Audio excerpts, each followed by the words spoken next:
ஒன்பது கோளும் ஒன்றாய் காண அங்கு கற்பகம் என்னும் கடவுளின் மெய்யில்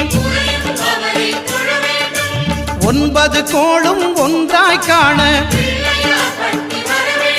அங்கு கற்பகம் என்னும் கடவுளின் மெய்யில்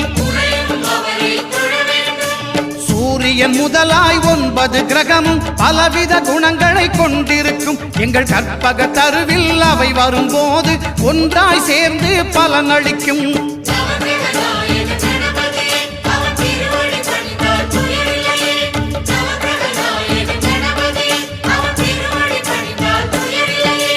ஒன்பது கோளும் ஒன்றாய் காண